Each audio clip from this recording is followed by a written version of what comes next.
Hello, and welcome to Women in What We Do.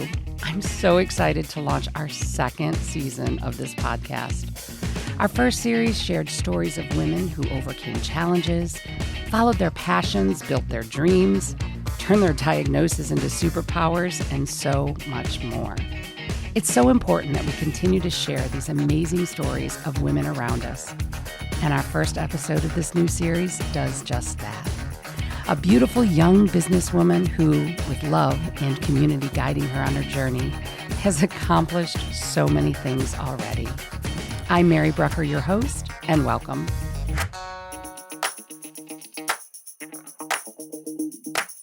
So I am absolutely thrilled that our first episode in the second season is one of my favorite little humans who I've known of and have followed her journey for, it's been many, many years. Please welcome Miss Isabella Weik. Hi, Mary. I know, like I'm fangirling. You're fangirling. Oh, I'm completely fangirling too. You have no idea. I am so. When I got here, y'all, and she was like, "You're the first episode." I was like, "What?" I'm so honored to be here. Thank you so much for reaching out to me. I've enjoyed listening to season 1 all the time. So I'm so grateful to be here. Thank you. I'm happy you're here. And, I think you're the absolute perfect person to start off the season. When we talk about this renewed energy and we talk about the things that we want to accomplish in Women and What We Do in the podcast. I mean, you are somebody who I look up to and learn from all the time, just from your journey. And well, I'm already crying. Thanks. I'm already tearing up. That's good. That's great. I've watched you. In all transparency, I've watched you when you were a little girl, right? Mm-hmm. Like your dad was a mentor of mine. Gosh, he tried to teach me mindfulness for years and years and years. And I don't want to say he failed. I failed.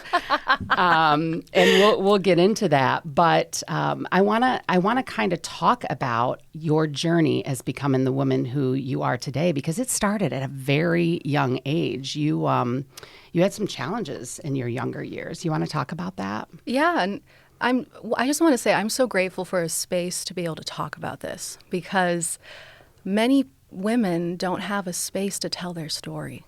And as I've gotten older, I've learned the importance of going back to my story. And so I want to say, first off, thank you for allowing me this opportunity to share my story, because it can be a very vulnerable thing too, you know? And this is a very safe space. For those listening, hi, let's get into it. Let's talk. So when I was about 8 years old, I was a very active kid. I was in Aikido. It's my martial art that I grew up doing. My parents met doing Aikido. And I was in gymnastics and all the fun things. And then when I was about 8, I started to feel a lot of pain in my body. And I didn't know what was happening. I couldn't do the headstand the way that I used to. I couldn't do the cartwheel. I couldn't do a lot of these things that were just so natural to me. And my parents started to get really concerned. And as time went on, it just got worse and worse. It got to the point, Mary, where I couldn't go to school in the morning. Like I could not get up. And it's not just because the kid, I'm a kid and I don't want to go to school. I couldn't get up in the morning. And so that's when my family was like, this is something really serious. Turns out I go to Cleveland Clinic. We're thinking it's just going to be something random, but, like some arthritis or something like that. No, I get to Cleveland Clinic and they say she cannot leave. She cannot leave. She has one of the most rare autoimmune disorders.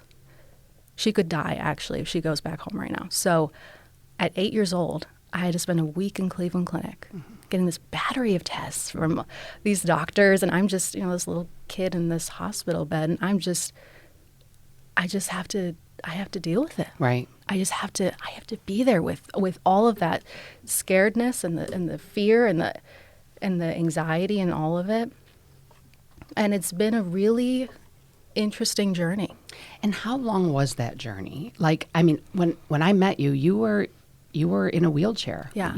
I was. So it's truly, right now, I'm the healthiest I've ever been in my whole life. Right. And I do not take that for granted ever.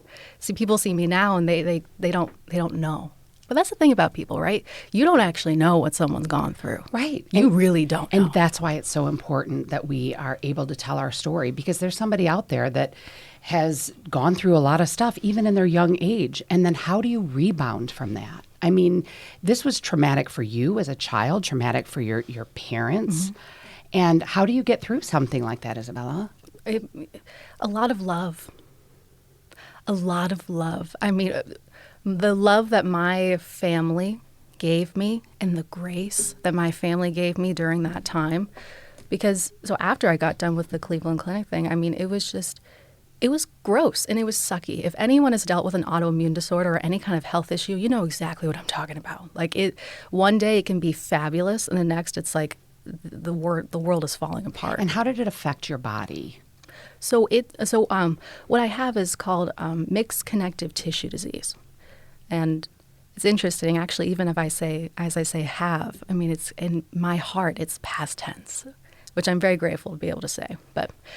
And with that, I had to be in a wheelchair for a large portion of the day at school.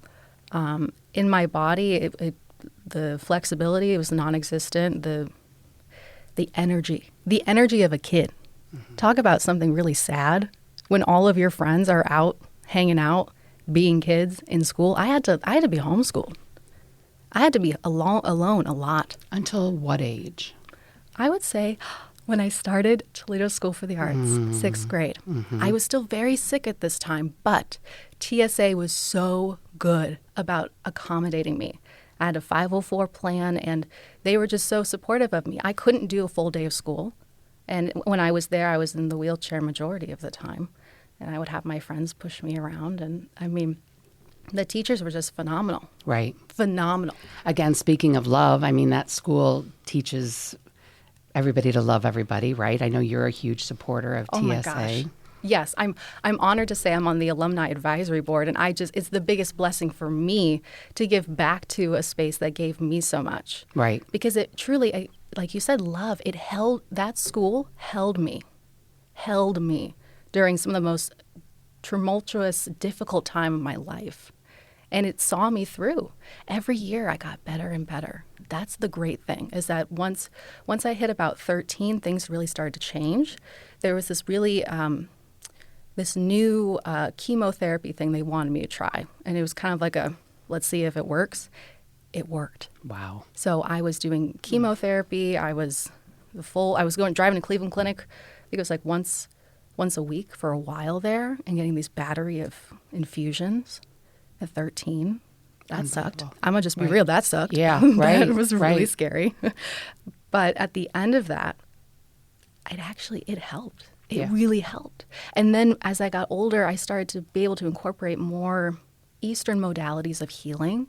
And that's where that quality of life thing really started to come in. Okay, so explain that Eastern modality of healing, because I know that that's a huge part of your life for people who don't know what that means. Oh, absolutely.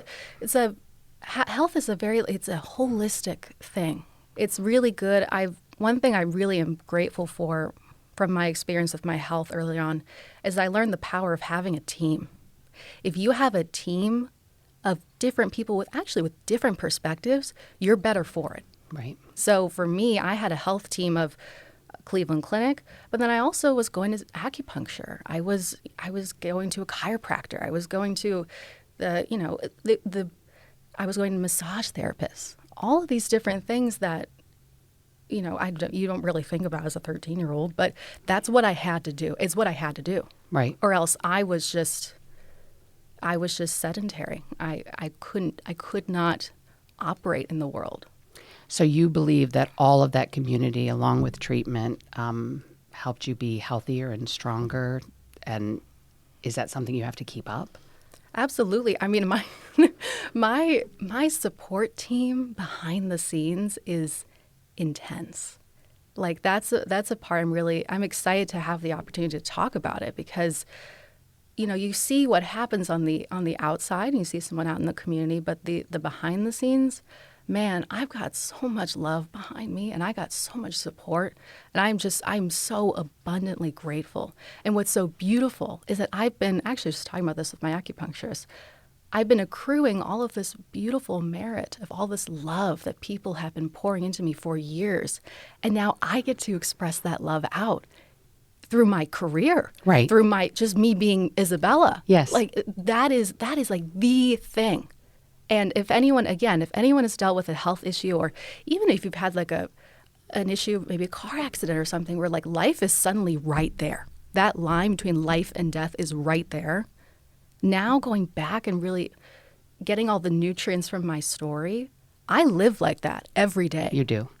Every day. You do. And you emit that every day too, Isabella. It's so beautiful. And, we talk about love. I mean, I truly feel like you emit that in every walk of life. I want to go back a little bit to the love of your family.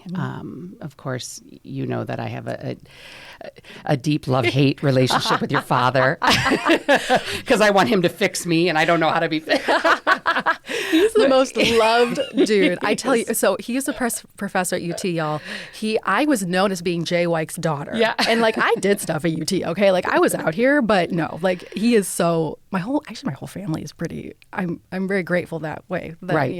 To have that. So something that maybe not everybody knows is your father founded the Buddhist temple, the only Buddhist temple in Toledo, right? Yes, it was my mom and my dad. Your mom and your dad, that's right. Yes, it was very much a joint effort. So that really informed me growing up too. I mean, I got to see firsthand what it takes to build something from the ground up. Yes. And really be pioneers of something. Because to your point, there was no Buddhist temple at all.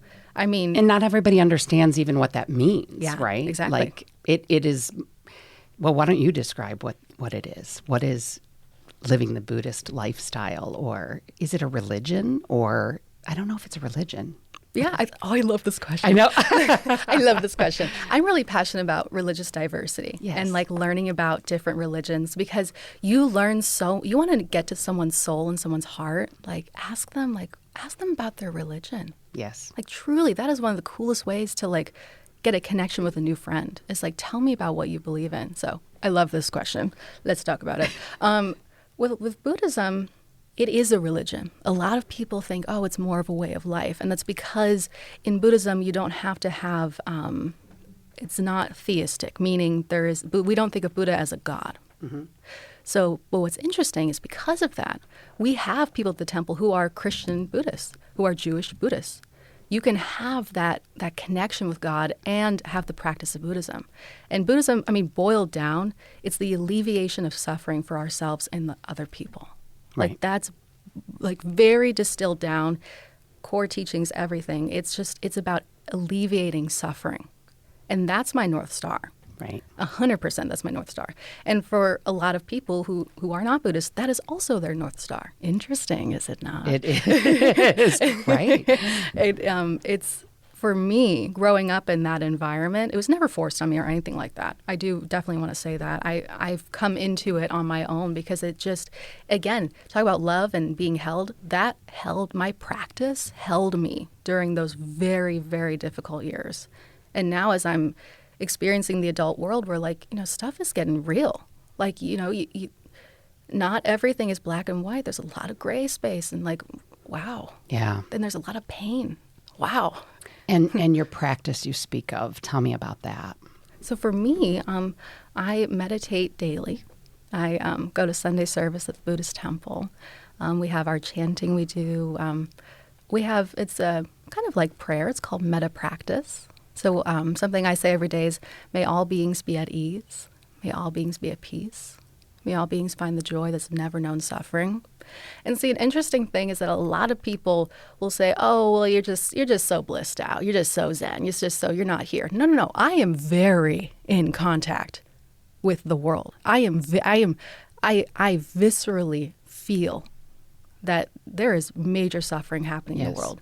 And it's the most powerful thing you can do, to actually take custody of your heart, take custody of your mind, and still decide that, no, I'm going to be a light in the world.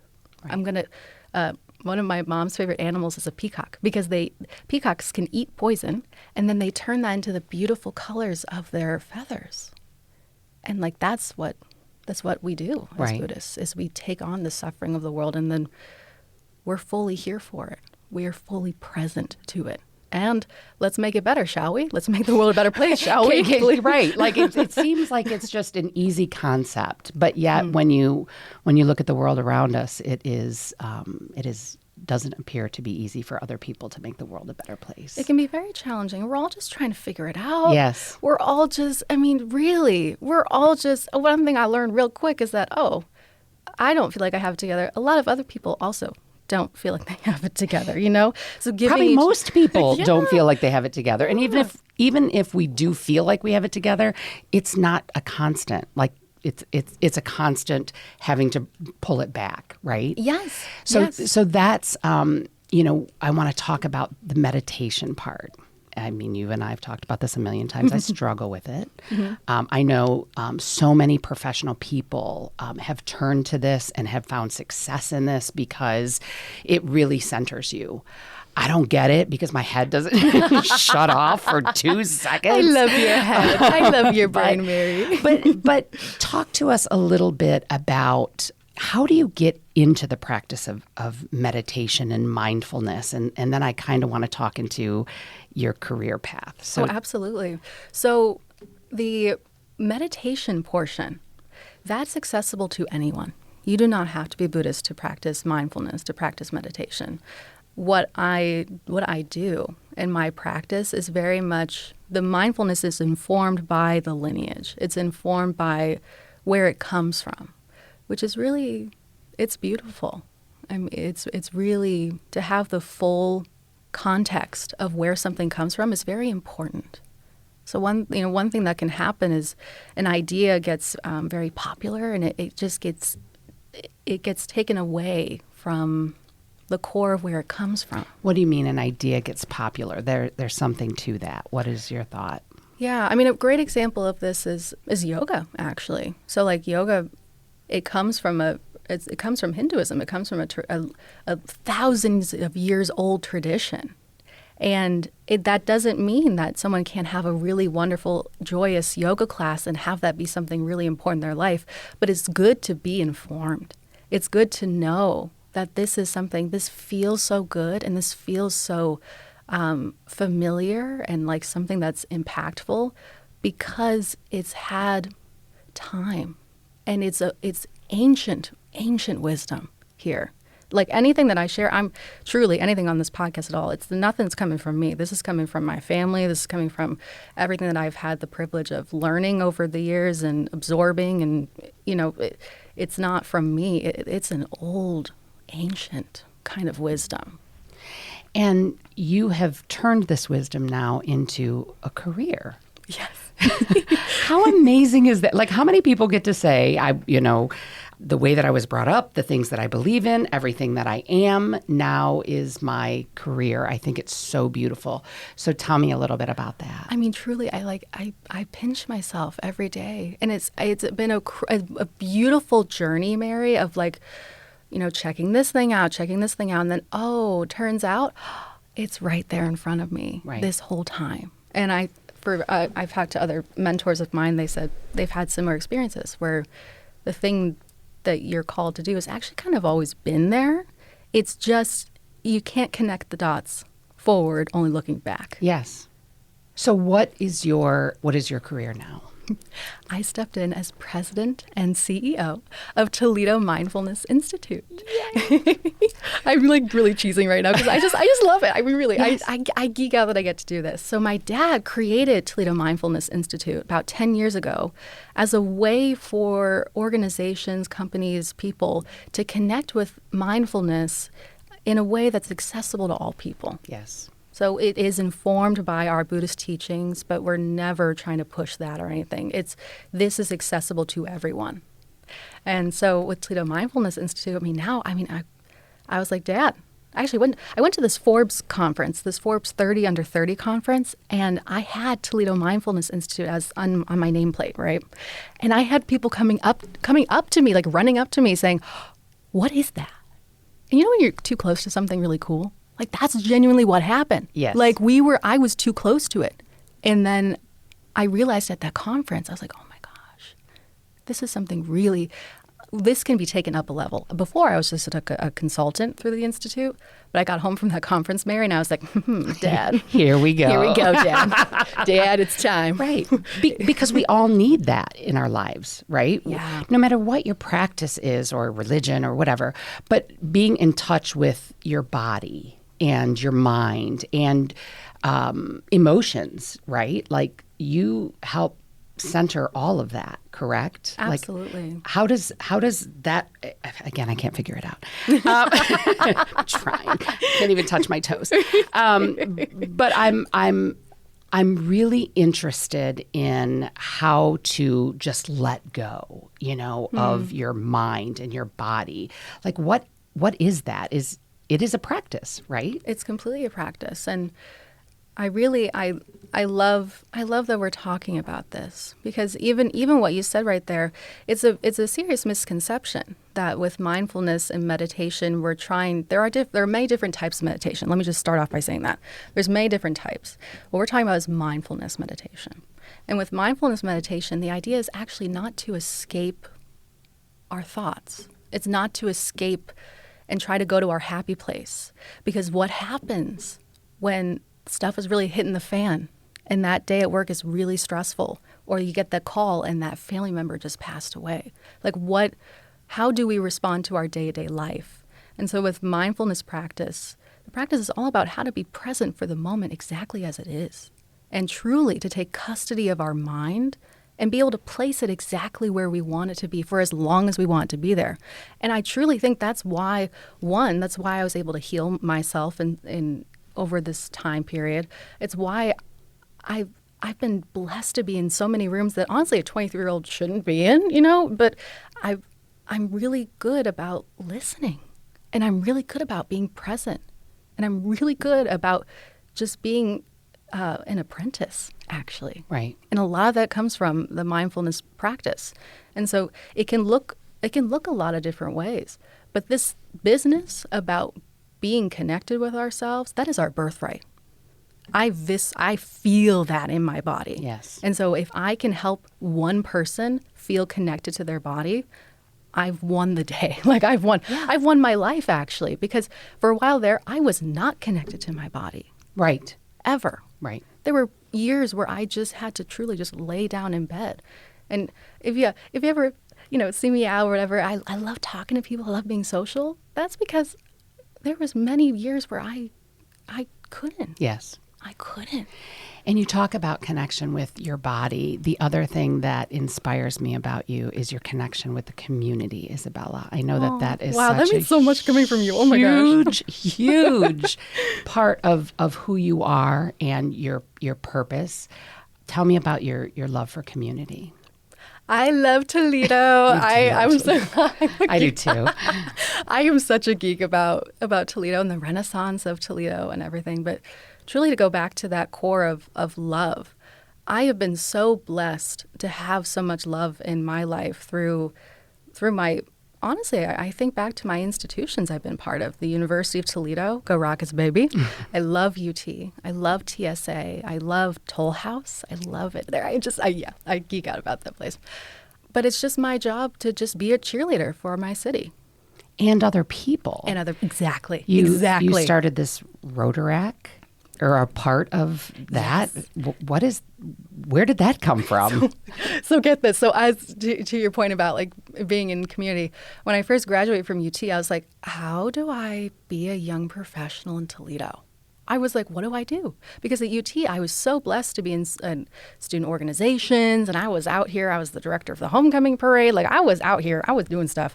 And then I was like, oh my gosh, this is really important to me, to be connected to people and to be able to contribute a small portion of who I am to make something really beautiful happen. And so I was like, well, how do I do that? My friend Corey Wallen was like, hey, I'm going to a Rotary meeting. Do you want to come as my +1? I was like, sure. I go, and Mary, it just happens to be that they're starting the conversation about starting a young professional organization. They already had a president and treasurer, and I was like, I'll be VP. Yes. And that's how it truly is. It's about showing up. It is about showing up. I was just talking to Sandy Spang about this. It is about showing up. Even if you're nervous and you're scared and you're like, I'm not going to have any friends. I don't know what to say. Just show up, because you never know. You never know what type of situation needs you and your light and your knowledge and who you are to help make that thing happen. Right. So it just happened to be. And fast forward, we're not even a year old at this point, Mary. We have like 34 members, and we're hitting this very beautiful niche. I was feeling lonely. Truly, right. I was feeling lonely. I was feeling like, where are my people that are young professionals? It doesn't matter the industry, but who have this creative, innovative, pioneering mindset. Where are they? And so that's kind of naturally what Rotaract has turned into. I'm president of Rotaract now, and it's been truly, I've learned so much about leadership and the conversations that I've been able to be a part of because of that. Yes. Ooh, extraordinary. Right. And the people that I've been able to reach, because there are so many people that I meet and I'm just like, you are so gifted. Oh my gosh. But as people, we just need a framework. We just need something to be able to step into. If the framework is there, then the person can shine. Right. I genuinely believe that. So, the podcast is called Women in What We Do. I feel like you are such an example of what we do, right? You overcome adversities, you emit love, you are there for other people. And I think your presence, Isabella, is way beyond your age, but certainly something that I think that everybody should experience. I am so grateful that you are part of my life, part of this podcast, and certainly a part of this community, because I know that you are going to do great things. So thank you for being here, and go get him. I love you, Mary. I love you.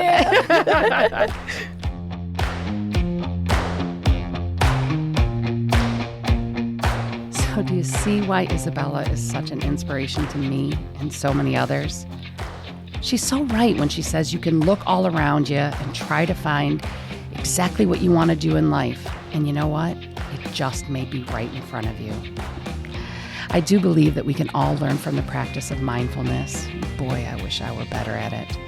The gift of being present for the moment exactly as it is and taking custody of your own mind is power.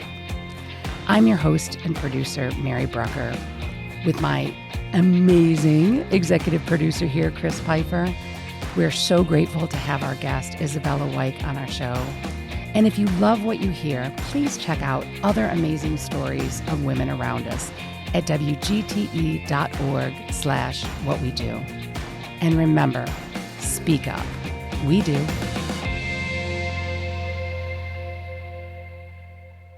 WGTE. Voices around us. WGTE is supported in part by the American Rescue Plan Act funds allocated by the City of Toledo and the Lucas County Commissioners and administered by the Arts Commission.